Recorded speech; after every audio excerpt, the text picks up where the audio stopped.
ଶିବରାତ୍ରି କାହିଁକି ପାଳନ କରାଯାଏ କି ବାବୁ? ହଁ କହିପାରିବ? ସକାଳୁ ଉଠି କଦଳୀ ନଡ଼ିଆ ଭୋଗ କେତେ କେତେ ଜାତି ଜାତିକା ରକମର ଜିନିଷ ନେଇକି ଆମେ ପଳାଉଛୁ ମନ୍ଦିରକୁ। ଦୀପ ଧୂପ ସବୁ କିଛି ନେଇକି ପଳାଉଛ। କାହିଁ ପାଳନ କରାଯାଏ କହିପାରିବନି? କେବେ କହିପାରିବନି? କହିପାରିବ ନା? ସେ ଜ୍ଞାନ ନାହିଁ ପରା ମୁଣ୍ଡରେ, ମୁଁ ଜାଣିଛି। ସେ ଜ୍ଞାନ ଜମା ମୁଣ୍ଡରେ ନାହିଁ। ଯଦି ଥାଆନ୍ତା କଣ ପାଇଁ ନେଇକି ଯାଆନ୍ତ ମନ୍ଦିରକୁ? ଏତେ କଥା। 8 ଦିନ 15 ଦିନ ଆଗରୁ କଣ ତ ପଇସା ଯୋଗାଡ଼ କରିକି ରଖିକି 500 300 ଟଙ୍କାର ଭୋଗ ଧରି କଦଳୀ ନଡ଼ିଆ ଧରି ଆଉ ଅନ୍ୟାନ୍ୟ ଜିନିଷ ପତ୍ର ଧରି ଲୁଗାପଟା କିଣି ପଳାଉଛ ମନ୍ଦିରକୁ। ଯେମିତି ସନ୍ଧ୍ୟା ହେଇଯାଉଛି ସବୁ ଚାଲିଲ ଦୀପ ଧୂପ ନୈବେଦ୍ୟ ସବୁ ଧରି ଯାଇକି ମନ୍ଦିର ପ୍ରାଙ୍ଗଣରେ ବସି ଦୀପ ଜାଳି ଅନେଇ ବସିଛ କଣ କେବେ ମହାଦୀପ ଉଠିବ ଆମେ ଦେଖି ଘରକୁ ଚାଲିବୁ। ଅରୁଆ ଡାଲମା ବାଡ଼େଇ ଶୋଇବ। ଇଏ ହଉଛି ଶିବରାତ୍ରି, ନାଇଁ? ଆଉ ଗୋଟେ କାରଣ ପୁଣି କହୁଛି। ଶିବଙ୍କ ମୁଣ୍ଡରେ କାହିଁ ପାଣି ଢଳାଯାଏ କହିଲ? ଶିବଙ୍କ ମୁଣ୍ଡରେ କାହିଁକି ପାଣି ଢଳାଯାଏ? ସାପ ଆମକୁ କାମୁଡ଼ି ଦେଲା, ଆମେ ଶିବଙ୍କ ମୁଣ୍ଡରେ ପାଣି ଢାଳୁଛେ, ଆମ ମୁଣ୍ଡରେ ମଧ୍ୟ ପାଣି ଢାଳୁଛେ। କାହିଁକି? କଣ ନା ଶିବଙ୍କ ମୁଣ୍ଡରେ ପାଣି ଢାଳିଲେ ଆମର ସାପ ବିଷ ସବୁ ପଳେଇବ।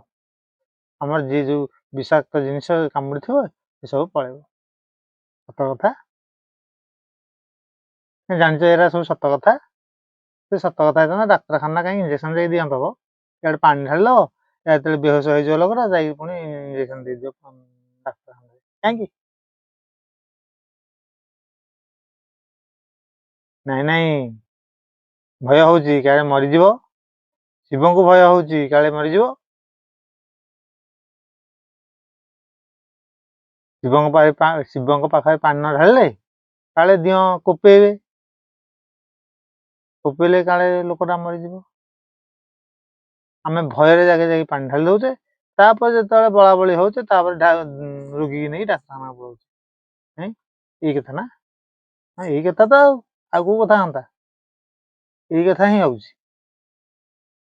ପୂଜା ପର୍ବାଣୀ କରୁଛେ, ଯାନିଯାତ୍ରା କରୁଛେ, ସବୁ ଭୟରେ କରୁଛେ। ଆମେ ଧର୍ମକୁ ଭୟ କରୁଛେ। କଣ କାଳେ ପୂଜା ନ କଲେ କଣ ଅସୁବିଧା ହେଇଯିବ? କାଳେ ପୂଜା ନ କଲେ ବଡ ପୁଅ ମରିଯିବ। ବାଟରେ ଯାଉଛେ ବିଲେଇଟେ ବାଟ କାଟିଦେଲା, କଣ ନା ଆମର ଅଶୁଭ ହେଲା, ପଛକୁ 10 ହାତ ପ୍ରୟାସ। ଆମେ କୌଣସି କାର୍ଯ୍ୟ କରିବା ପୂର୍ବରୁ ନଡ଼ିଆଟେ ବାଡ଼ଉଛେ, ଭୟ ହଉଛି କାଳେ କୋଉ କାର୍ଯ୍ୟରେ ବିଘ୍ନ ଘଟିବ। ସେଇଆ ହଉଛି ନା? ହଉଛି, ସେଇଆ ହିଁ ହଉଛି। ଆମେ ସମସ୍ତେ ସେଇଆ ହିଁ କରୁଛେ। ଆମେ କଣ କରୁଛେ? ଆମ ଧର୍ମର ଲୋକ ଏ କଥା କରୁଛେ, ସବୁ ଧର୍ମର ଲୋକ ଏ କଥା କରୁଛନ୍ତି। 12 ମାସରେ 13 ପର୍ବ, 1000 ଟଙ୍କା ଖର୍ଚ୍ଚ, ଏତେ ଗୁଡ଼ାଏ ଘଟଣା ଘଟଉଛେ। ଘରେ ପର୍ବପର୍ବାଣି ବିଭିନ୍ନ ପ୍ରକାର ଯାନିଯାତ୍ରା କରୁଛେ। ପଇସା ପତ୍ର ନଥିଲେ ଧାର ଉଧାର କରଜ କରି ଆମେ ପୂଜା କରୁଛେ। କାଠି ଭୂତ ଲାଗିଲା ତାକୁ ଛଡଉଛେ।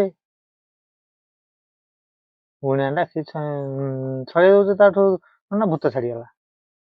କେତେ ଘରେ ଯଜ୍ଞ ହୋମ କରୁଛେ, କରୁନି କି? କରୁଛେ। ଜାଣିଛେ ସେ ଯିଏ ଯଜ୍ଞ କରିବାକୁ ଆସୁଛନ୍ତି ଯୋଉ ପୁରୋହିତ, ସେ ପୁରୋହିତ ଯୋଉ ମନ୍ତ୍ର ବୋଲୁଛନ୍ତି, ସେ ମନ୍ତ୍ର ବିଷୟରେ ଆମେ କିଛି ଜାଣିପାରୁଛେ? କିଛି ବୁଝିପାରୁନି। କଣ ନା ଘରକୁ ଆସିଲା, ଯଜ୍ଞ ହେଲା, ଯାହା ହଉ ଆମର ଦୋଷ କଟିଗଲା, ସବୁ କିଛି ଆମର ସବୁ ଗ୍ରହ ଶାନ୍ତ ପଡିଗଲା। ହେ ବାବୁ, ଯଦି ମୁଁ କାମ ନ କରିବି ତାହେଲେ ମୋ ପେଟକୁ ଦାନା ମିଳିବ? ସକାଳୁ ଉଠି କାମ ନ କଲେ ପେଟକୁ ଦାନା ମିଳିବ? ଦେଖି ଖାଲି ଘରେ ପୂଜା ପର୍ବପର୍ବାଣି କର, ଦେଖିବା କେମିତି ତମର ପେଟକୁ ଦାନା ମିଳୁଛି। ଦେଖିବା କେମିତି ତମ ପେଟରେ ସେ ଭଗବାନ ଆଣିକି ଦେଇ ଦଉଛନ୍ତି। କଣ ନା ଆମ କର୍ମ କଲେ ଫଳ ନିଶ୍ଚିତ ଅଛି। ସେ ଫଳ ଆମେ ଯୋଉ କର୍ମ କରିବା ଆମେ ସେଇ ଫଳ ହିଁ ପାଇବା, ନୁହେଁ କି? ଗୀତାରେ ଲେଖା ହଉଛି, କର୍ମ କରିଚାଲ ଫଳ ମୁଁ ଦେବି। ହେ ବାବୁ, ମୁଁ ତ କର୍ମ କରିବି, ଫଳ ଆଉ କିଏ କଣ ଦବ?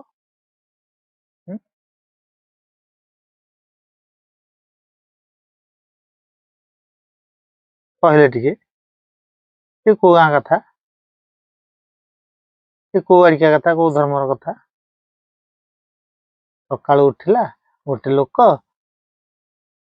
ଗାଧୁଆ ପାଧୁଆ କରିକି ଚାଲିଲା କାମକୁ, 400-300 ଟଙ୍କା ମଜୁରୀ ହଉ, କୌଣସି ପ୍ରକାର ଅଫିସ ହଉ, କୌଣସି କର୍ମକୁ ଗଲା। ସନ୍ଧ୍ୟା ବେଳକୁ ଘରକୁ ଫେରିଲା, ଗାଧୁଆ ପାଧୁଆ କରି ଯାହା ସ୍ତ୍ରୀ ରାନ୍ଧିଥିଲା କି ଯାହା ଘରେ ରନ୍ଧା ହେଇଥିଲା ମା ରାନ୍ଧିଥିଲା ତା ଖାଇ ଦେଇକି ଶୋଇଲା। ତା ଦିନ ଯାକର କର୍ମ ଏଇଆ ନା ନାଇଁ? ତା ଦିନ କର୍ମ ହିଁ ଏଇଆ। କୌଣସି କର୍ମକୁ ଯାଉ ପଛେ କି ସେତକ ନହେଲେ ମୁଁ ଖାଲି ଘରେ ଯଦି ପର୍ବପର୍ବାଣି କରିବି, ଘରେ ଯଦି ପୂଜା ପାଠ କରିବି, ମତେ ମିଳିବ ନାଇଁ କହିଲ? କିଛି ମିଳିବନି। ଆମେ ଖାଲି ତୁଚ୍ଛାଟାରେ 1000 ଟଙ୍କାର ଭୋଗ ରାଗ କିଣି ବିଭିନ୍ନ ପ୍ରକାର ଆଡମ୍ବରପୂର୍ଣ୍ଣ ଯାନିଯାତ୍ରା କରି କଣ ନା ଆମର ଗ୍ରହ ଶାନ୍ତି ପାଇଁ ଆମର ସବୁ ଯୋଗାଯୋଗ ଚାଲିଛି। ବିଶ୍ୱ ଶାନ୍ତି ମହାଯଜ୍ଞ। ଯଦି ବିଶ୍ୱ ଶାନ୍ତି ମହାଯଜ୍ଞ କରାହେଉଛି ସବୁଆଡେ, ତାହେଲେ ଆମର ଏତେ ଅଶାନ୍ତି କାହିଁ ତିଆରି ହଉଛି? ସବୁ ତ ଶାନ୍ତ ପଡିଯାନ୍ତା ନା କଣ କହୁଛନ୍ତି? ଦର୍ଶକ, ମୁଁ ନାସ୍ତିକ ନୁହଁ। ମୋର ତ ମଧ୍ୟ ଧର୍ମ ଅଛି, ମୁଁ ମଧ୍ୟ ସବୁ କିଛି ବିଶ୍ୱାସ କରେ। କିନ୍ତୁ ଏ ସବୁ ଦେଖିଲା ପରେ ଆମେ ଯଜ୍ଞ କରୁଛେ, ବିଶ୍ୱ ଶାନ୍ତି ମହାଯଜ୍ଞ କରୁଛେ, ଚାରିଆଡେ ଅଶାନ୍ତି କାହିଁ ତିଆରି ହଉଛି? ଦିନକୁ ଦିନ କଣ ପାଇଁ ଆମ ଭିତରେ ମନମାଳିନ୍ୟ ବିଭିନ୍ନ ପ୍ରକାର ଘଟଣାକୁ ନେଇକି ଆମ ଭିତରେ କଣ ପାଇଁ ଏତେ ଗୁଡାଏ ଦ୍ୱନ୍ଦ୍ୱ ଉପୁଜୁଛି? ସବୁ ତ ଶାନ୍ତ ପଡିଯାନ୍ତା। ଆମ ଭିତରଟା ସଫା ହଉନି। ଆମ ଭିତରଟା କେବେ ସଫା ହଉନାହିଁ। ସଫା ହଉଛି କହିଲେ? ଗୁଡାଏ ସ୍ୱାର୍ଥ ନେଇକି ଆମେ କାମ କରୁଛେ। ଗୁଡାଏ ସ୍ୱାର୍ଥ ନେଇକି ଆମେ ସବୁ କାମ କରୁଛେ, ଯେତେ ସବୁ କାମ କରୁଛେ। ଧର୍ମ କାମ କର, ଅଧର୍ମ କାମ କର, ସବୁ ସ୍ୱାର୍ଥ ଭିତରେ ହିଁ ଚାଲିଛି। ତେଣୁ କାରଣ ଫଳ କଣ ପାଇବା? କିଛି ପାଇବାନି। ତେଣୁ ଅଶାନ୍ତି ଗୁଡାଏ ସେଇଥିପାଇଁ ଉପୁଜୁଛି। ଯଜ୍ଞ ଚାଲିଥିବ, ଇଆଡେ ହିସାବ କରାହଉଥିବ ଯଜ୍ଞରେ କେତେ ଖର୍ଚ୍ଚ ହେଲା, ତା ପାଇଁ ବାଡିଆ ପିଟା ଚାଲିଥିବ। ହଉନି କି ସେଇଆ? ହଉଛି। ତେଣୁ ଭାଇମାନେ ଅନ୍ତର ସଫା ରଖ। ଅନ୍ତର ଯେ ପର୍ଯ୍ୟନ୍ତ ତମର ସଫା ନ ହେଇଛି, ସେ ପର୍ଯ୍ୟନ୍ତ କୌଣସି ଧର୍ମ ଅଧର୍ମ ଭଲ ମନ୍ଦ କିଛି ନାହିଁ। ହଁ କି ନାଇଁ?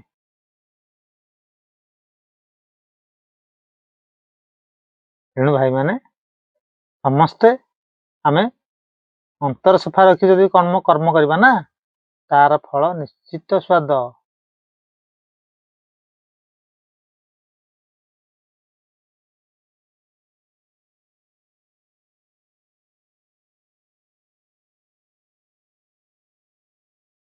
ଆପଣଙ୍କ ବହୁତ ସମୟ ମୁଁ ନେଇଗଲାଣି, ଆଉ ମଧ୍ୟ ଅଧିକ ସମୟ ନେବାକୁ ଚାହୁଁନାହିଁ।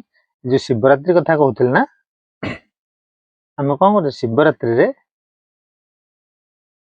ଶିବ ହଉଛନ୍ତି ଗୋଟେ ସ୍ୱରୂପ, ଶିବ ହଉଛନ୍ତି ସତ୍ୟ ନା ନାଇଁ? ଶିବ ହଉଛନ୍ତି ସତ୍ୟ, ଗୋଟେ ସ୍ୱରୂପ ସିଏ। ଶିବ କହିନାହାନ୍ତି ମତେ ଧୂପ ଦୀପ ନୈବେଦ୍ୟ ଦେଇ ମତେ ପୂଜା କରି ସବୁ ଜଞ୍ଜାଳ ଧନ୍ଦା କର, ନାଇଁ, ସେ କଥା ନୁହେଁ। ଶିବ କହିଛନ୍ତି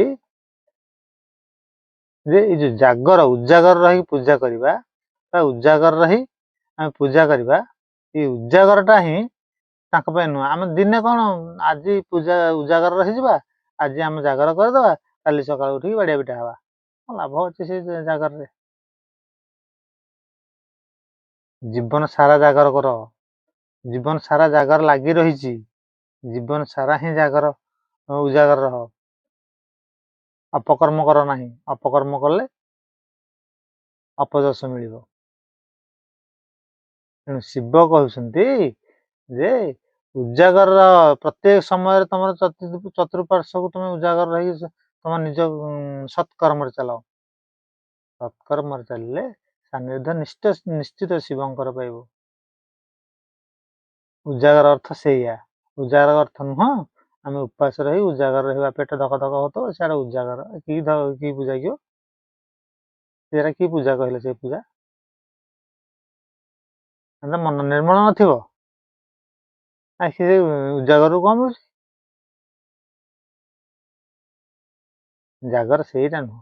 ଜାଗର ହେଉଛି ଆମେ ନିଜେ ସଫା ରଖିବା ନିଜକୁ ସଫା ରଖିଲେ ଉଜାଗର ଯାହା ଜାଗର ସେଇଆ।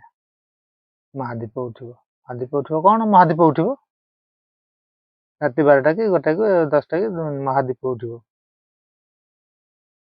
ମହାଦୀପ ଅର୍ଥ ଆମର ନିଜ ଭିତରର ଜ୍ଞାନର ଉଦ୍ରେକ ହବ।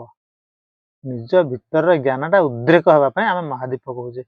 ଆମେ ଗୋଟେ ଦୀପ ନେଇ ମନ୍ଦିର ଉପରକୁ ଯିବା, ସେଇଟା ନୁହେଁ। ଆମ ମାନବ ମତରେ ଏଇ ସବୁ ଚାଲିଛି। ମହାଦୀପ ଉଠିବା, ଜାଗର ଜାଳିବା, ଅନିଦ୍ରା ହେବା, ପ୍ରଭୁ ପୂଜା କରିବା, ଏସବୁ ନୁହେଁ। ଆମ ଭିତରେ ଏମିତି ଗୋଟେ ଭୟ ତିଆରି ହେଇଯାଇଛି ଯେ ଆମେ ସେ ଧର୍ମକୁ ନ ମାନିଲେ ଆମେ ନ ଚଳିପାରିବା। ଆମ ଭିତରେ ସେ ଭୟଟା ତିଆରି ହେଇସାରିଛି। ତେଣୁ ସେ ଭୟ ଦୂର କରନ୍ତୁ, ପୂଜା କରନ୍ତୁ, ମନା ନାହିଁ, କିନ୍ତୁ ମନ ନିର୍ମଳର ସହିତ ପୂଜା କରନ୍ତୁ। ଯଦି ମନ ନିର୍ମଳ ସହିତ ପୂଜା କରିଥାନ୍ତେ ଆପଣ, ତାହେଲେ ଆଜି ସଂସାରରେ କେବେ ବି ଅପଯଶ, ଅପକର୍ମ, ଦୁଷ୍କର୍ମ ଏସବୁ ଘଟନ୍ତା ନାହିଁ। ତେଣୁ ଦେଖାଣିଆ, ଖାଲି ଧୋତି ପଞ୍ଜାବୀ ପିନ୍ଧି ଦେଖାଣିଆ ଭାବରେ ଆମେ ମନ୍ଦିରକୁ ଯିବା, ନଡ଼ିଆ ବାଡ଼େଇବା, ପୂଜା କରିବା। କ'ଣ ନା ମୁଁ ଗୋଟେ ବଡ଼ ଭକ୍ତ। କାହିଁ ସେ ଚୁଚ୍ଛା କଥା ଯାଉଛନ୍ତି ଆଜ୍ଞା? କାହିଁ ସେ ଚୁଚ୍ଛା କଥାକୁ ଯାଉଛନ୍ତି?